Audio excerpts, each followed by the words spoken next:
The new Scream movie was absolutely phenomenal, so I'm going to go through the whole Scream franchise and I'm going to rank all of the movies from best to worst. Drop your rankings below. Let's talk about the Scream films.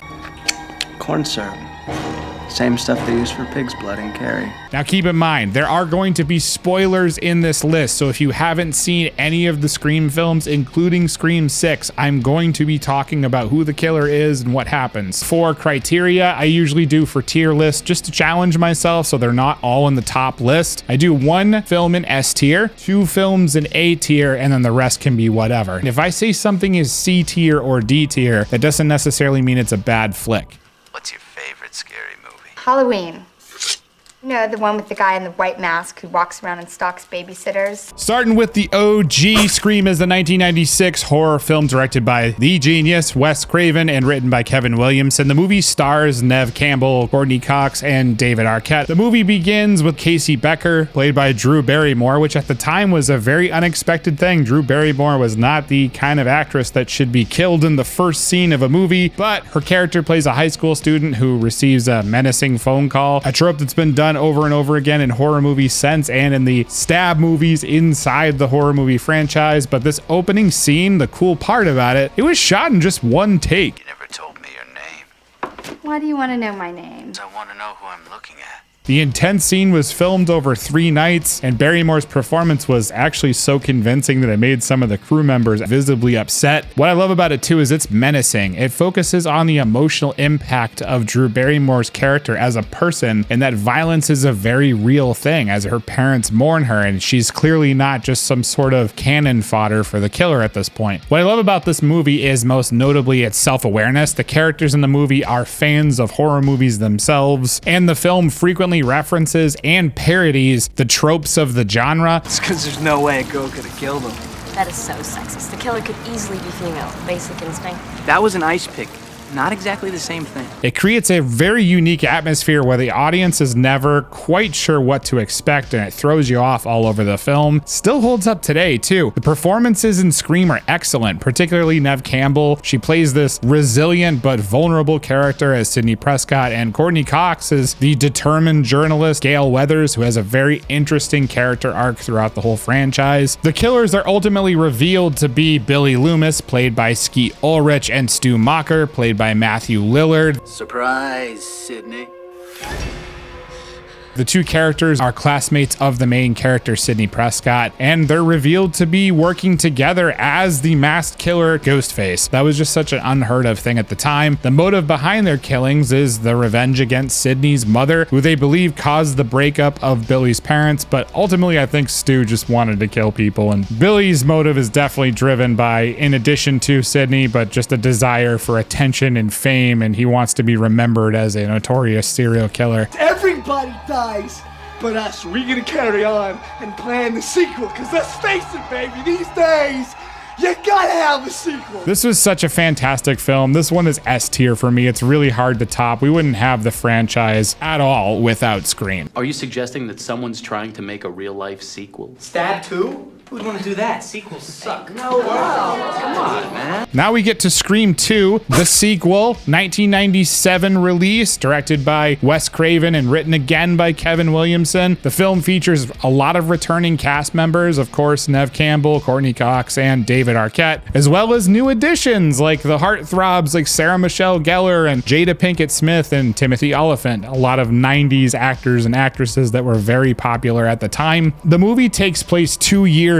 after the first film, where the new series of murders begin to occur in the small town of Woodsboro. Again, is that the best you can do? Because Billy and Stu were much more original. this time the killings coincide with the release of a movie called Stab. So it's basically a movie within a movie, and that movie is based off of the events in the first Scream film, and the characters find themselves in a deadly game of life and death once again. And that intro kill scene in the movie theater makes me scared to go see Scream films. I would be lying if I wasn't a little bit afraid to go sit in the audience at Scream 6 because of Scream 2. Take it or leave it, that's kind of a cool pop culture thing that these films did. Scream 2 has this ability to keep up the tension and thrills of the original while expanding on the story and the characters in a lot of ways. The movie explores that aftermath of the first film and how it affected the characters, most particularly Sidney, who is still haunted by the past experiences in the first film. The performances in Scream 2 are also strong. Campbell delivers another impressive performance as Sidney, and the supporting cast adds their own unique flavor to the movie. I wouldn't do that if I were you. You really want to trust your boyfriend? Despite it being a sequel, and yeah, it's not as good as the first one, there's a lot of still great tense moments, chase scenes, Ghostface is still clumsy, and all those iconic feels of the first film are still intact in part 2. The killers are revealed to be, and this is a little bit lackluster in my opinion, was Mickey, who was played by Timothy Olyphant, who's a friend of one of the original killers from the first film, and then Mrs. Loomis, played by Laurie Metcalf, the mother of Billy Loomis. You know, that's a pretty good motive, trying to get revenge on the killer of her son. A prelude to the trial. That's where the real fun is, because these days it's all about the trial. Can't you see it? Similar to the first movie, though, the motive is driven by revenge against Sidney, and they blame her for the death of their loved ones. Mickey is revealed to be the mastermind behind the killings, while Mrs. Loomis is driven by a desire for revenge against Sidney. Mrs. Loomis? What? Billy's mother. A little bit hollow and kind of a letdown in the final act with the reveal of the killers, but throughout the whole film, there's so many great chases and character developments and awesome kill scenes in this movie. It's one of my favorites in the franchise for good reason. So I put this one in A tier. So if we stop making scary movies, what, all the psychos in the world will retire? All right, the infamous Scream 3. A lot of you don't like Scream 3, and I was in that camp for a while, I will admit, but now that I'm starting to revisit them, I think I was a little bit too harsh. Now, Scream 3 is a 2000 horror film, again directed by Wes Craven, but this time written by Aaron Kruger, serving as the third installment in the Scream franchise. The movie features returning cast members again of Campbell, Courtney Cox, David Arquette, as well as additions such as Parker Posey, Jenny McCarthy, and Patrick Dempsey. We are not in any danger. The movie takes place several years after Scream 2, and what I really liked about this movie is the psychological piece of the film, where Sidney is trying to basically remain in pure isolation, so she is not the same anymore after what happened in Scream 2. Ghostface is back. He resurfaces again to terrorize the cast and crew of a new stab movie that's being filmed, and this time the mystery and intrigue are heightened as the movie production takes place on the set of the actual events of the first movie, where the characters basically confront the ghosts of their past and the consequences of their actions. I lied, Sidney. I can't protect you at all. You don't deserve to be protected. There's some interesting dream sequences in this film, and I feel like it brought a lot of great character development that I didn't really appreciate the first time I saw Scream 3. You know, the nightmare scenes with Sidney's character remembering her mother, waking up in terror. There's a lot of great stuff there that kind of nods to what was being done in Nightmare on Elm Street. So I think Wes was just trying to do something a little bit more cerebral with this film, while still trying to keep that lighthearted feel of the dialogue of the rules of horror. Now, I will say in Scream 3, a lot of the kills feel a little bit less serious. This Ghostface is very clumsy, easy to knock down. A lot of the kills are not as brutal as they are in other films, so they don't feel as mean-spirited, but they are still effective. The performances in Scream 3 are strong, and Campbell delivers a great performance again as Sidney, and the supporting cast kind of add their own unique flavor to the film. I love how Jenny McCarthy's character, she's upset that she's playing some one-dimensional blonde character and wants a deeper role in the Stab film. That's kind of a fun commentary because of what she typically plays. I don't see you leaving. You think serious black actors my age can just throw away jobs? There's a lot of great, memorable, and intense moments in this film, and the chase sequences throughout the Hollywood studio lots, I think, are part of the best pieces of this film. To this day, I think they really do hold up. The killer in Scream 3 is revealed to be Roman Bridger. Roman Bridger, director. played by Scott Foley, who is Sidney Prescott's long-lost half-brother. This felt a little bit pigeonholed, but when you're going back and watching it, it was cool to see how Scream had one solo killer in the timeline, and it was just simple resentment towards Sidney for the fact that Roman didn't have the life that he wanted. Roman was ultimately motivated by his resentment towards Sidney. She had a better life and career than he did, and his desire for revenge against Maureen Prescott, their shared mother, basically abandoned him as a baby, and he didn't have the life that he wanted. She didn't like it at all. Once I supplied the motivation, all the kid needed was a few pointers. So that was his reason for orchestrating the events of the previous movies in order to basically build up his notoriety and exact revenge against Sidney. The final chase scenes, a lot of the kill scenes, and the final showdown between Sidney and him is very satisfying to watch. And although this is definitely one of the weaker films in the franchise, it is by no means a bad movie. I give this one C tier, but it is extremely watchable. I was too hard on it when it came out. It's like The Twilight Zone. Twilight Zone. A movie within a movie. I get that. But it's illogical. It begs the question that if the beginning of Stab 7 is Stab 6, then is the beginning of Stab 6 Stab 5? And if so, what is Stab 4 about? Now, when Scream 4 came out, I was also hard on this film, and this came out in 2011, and again, it's directed by Wes Craven and written by Kevin Williamson, but I feel like this movie would have done a lot better if it came out in the 2020s, because it is so self-aware, and it was doing that way before all of the rehashes and reboots that are happening now that are doing so well. Don't we hear enough about this story every year? At least Woodsboro's known for something. The movie again has a lot of returning cast members: Neve Campbell, Courtney Cox, David Arquette, and then we have new additions like Emma Roberts and Hayden Panettiere, and then Rory Culkin. I really loved Rory Culkin's performance in this movie. He's a great actor. The movie takes place 10 years after the events in the previous films, where the town of Woodsboro is now being terrorized once again by a new generation of Ghostface. This time, the killer's motivations are linked to the fame and notoriety that comes with the social media age, as the killer targets Sidney Prescott and her loved ones while live streaming the murders online for the world to see. You film your entire high school experience and post it on the net? Everybody will be doing it someday, Sid. It's kind of the one component the killer is missing. I feel like the commentary on social media is more prevalent now than it was back in the 2010 era. So I think this would have hit harder now. One of the strengths of Scream 4 is its high self-awareness, like the other Scream films, but it's also willing to poke fun at a lot of the conventions of other horror films, while also delivering some pretty genuine scares and tension. Dale! Dale, behind you! They keep the two-killer premise here, and the identity is revealed to be Jill Roberts, played by Emma Roberts, and then Charlie Walker, played by Rory Culkin. Jill is revealed to be Sidney Prescott's cousin, who is motivated by her desire for fame and attention and her resentment towards Sidney. This is the part, my dear cousin, when the cameras turn off. A pretty cool premise, and Jill's character in this is formidable as hell. Total sociopath. That switch from like normal kind of high school kid to total murderous serial killer is played very well here, and the ability for her to subvert attention at any moment during the film. She was on her way to become a famous survivor of the Ghostface attack if she was better at what she was doing. Charlie is revealed to be Jill's accomplice because he's in love. Big surprise, but eventually he falls victim to the attacks and does not make it to the ending credits. Throughout the movie, the two of them work together to carry out the series of murders to make Jill the sole survivor. That's the plan, and the media darling of their hometown of Woodsboro. I'm sure those cops want you to have this, Jill, for your protection. No.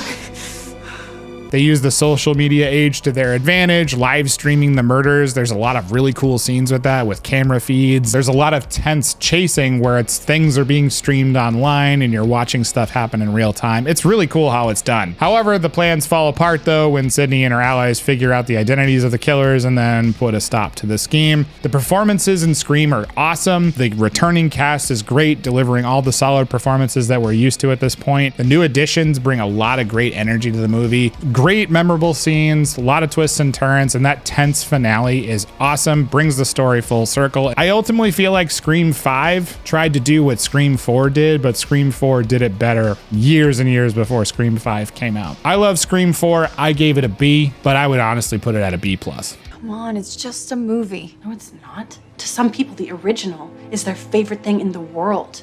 Scream 5. I absolutely adored this requel when it came out, and I loved it even more after I saw Scream 6 in the theaters. The plot here is very familiar and pretty similar in a lot of ways to the first Scream film. A new mass killer is on the loose in Woodsboro. The killing spree starts with a young girl, Tara Carpenter, who's played by the amazing Jenna Ortega. She's home alone and unfortunate enough to pick up the phone when a stranger calls once again.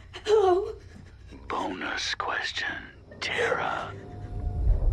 Please stop. The brutal attack reaches the attention of Sam Carpenter, played by Melissa Barrera, who is Tara's estranged sister. She returns to Woodsboro with her boyfriend Richie, who's played by Jack Quaid. Tara's entire friend group becomes the suspect list, just like in the first Scream film. The characters Wes, played by Dylan Minnette, Mindy, played by Jasmine Savoy Brown, Liv, played by Sonia Ben Amar, and then Amber, played by Mikey Madison, Chad, played by Mason Gooding. The cast overall is extremely likable, just like the first film, and the surviving members become the core four in Scream 6. The chemistry here is amazing. They pull off the portrayal of high school friends naturally, realistically, and they actually feel like real high school friends who care about each other and look out for one another. And as the requel rules dictate, there's a fresh protagonist here, and that's Sam Carpenter, who is actually Billy Loomis's daughter and spends a significant amount of time in this film battling the mental health issues associated with that secret. You can't run from who you are, Sam.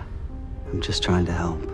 An emotional weight of her father being one of the most infamous serial killers in history. She's an extremely strong character who's supportive, and you can feel her relationship strains and concerns with Tara. Ortega's performance in particular shows incredible toughness and grit, which I loved, as she runs and crawls and slips in her own blood and generally fights like hell against Ghostface's ongoing assault on her and her family. She is a beast in this film. Despite all the violence and the feel that, yes, violence should be taken seriously, there's a lot of fun and self-awareness that's still kept in the dialogue that talks about the requel science, if you will, and keeps that original feel of the first Scream film intact. Our killer is writing his own version of Stab 8, but doing it as a requel. Even though Neve Campbell, David Arquette, and Courtney Cox have returned for every single Scream movie, there's a great thrill seeing them back in action 10 years on after Scream 4. And in true requel style, their return brings a lot of baggage, man. The old chemistry between David Arquette's retired cop attitude and Courtney Cox's ambitious TV anger, it retains a lot of that familiar spark that was on the screen for the other Scream films, and now with sort of a sad edge because they're no longer together and there was this disagreement between the two. There's a lot of depth here. It's welcome. You can feel the love of the characters still here, and you can feel the respect. But I do feel like in the middle act of the film, that does slump a tad before we get to the final act of the movie. But really was the best choice for the movie. And Neve Campbell inevitably slips into the shoes of the final girl role of Sydney, but as we're frequently reminded in this film, this is not Sydney's story. I do think that the killer reveal here was a little bit lacking, but I did enjoy Scream 5 a lot more after seeing Scream 6. Scream 6's context gives much more character arc as to why Richie did what he did as one of the killers in this film. He was a massive toxic fan of the Stab franchise and the Woodsboro murders, and that's much more obvious in Scream 6. I also felt like the reveal in the house where the final showdown in the final act happens, they do this like, oh, it's the original house reveal, and I feel like that's really obvious. That house should be extremely well known at this point in Woodsboro. The Woodsboro murders were massively popular in the timeline in an over a decade later reference that shouldn't have been a surprise. The other killer is revealed to be Tara's best friend Amber, who lives in this said house, and she's the second Ghostface killer. Welcome to Act 3. And And while she does live in the original home that Stu and Billy were murdered in, this toxic fandom seems to be her only motivator here, which is a little bit shallow in hindsight. There's some brutal kills in this film. The pacing's a little off, but the chemistry's awesome. I loved Scream 5. I give this one a B-. I hear you're a horror fan. It's been said. Now we're at Scream 6. Yes, the sequel to the requel is a thing, and I guess it's a thing now that's done very well. I didn't think Radio Silence could do much better than Scream 5, and all I have to say is, boy, was I fucking wrong, dude. The Scream franchise continues to be one of the best horror franchises in history, and might even be the best at this point. Evil Dead has some conversations to have. Scream 6 is a goddamn wild ride, and even a week later after seeing the film, I've been thinking about it a ton and wondering what they're gonna do next. Sure, there are some issues with the film. I'll get to these shortly, but even without Sidney Prescott's screen time, although she was greatly missed, this film hits all of the marks of a brutal and fun Scream film that just slammed its way to one of my favorites in the franchise. The Ghostface Takes Manhattan feel is amazing to watch, and this Ghostface is angry as hell and one of the most formidable ones yet. You got a problem here, guy?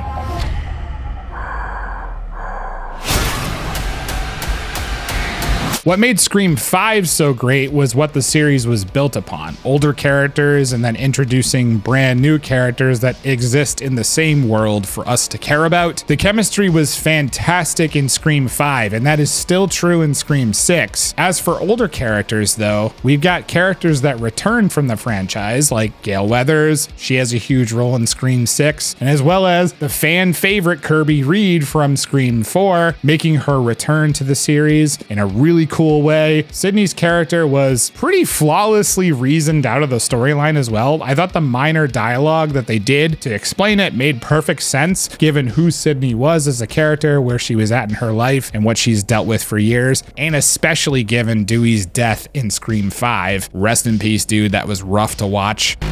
This isn't like any other Ghostface. What is this place?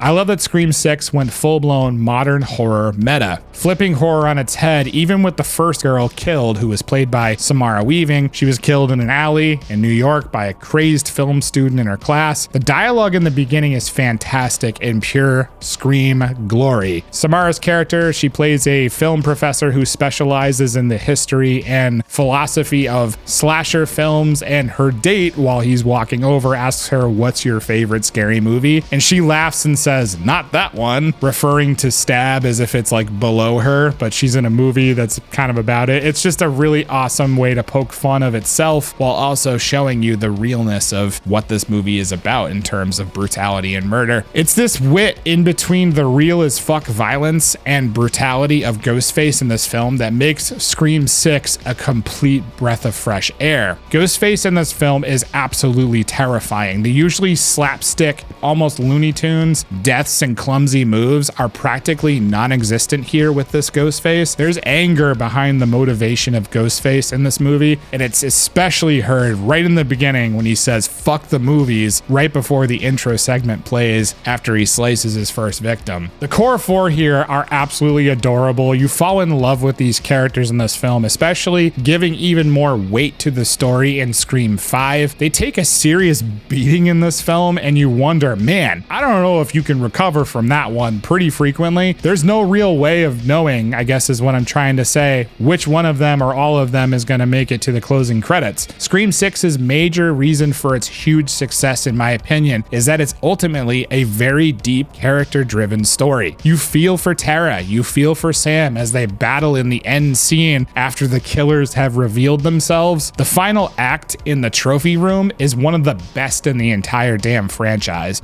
A shrine. We've got to lure him in.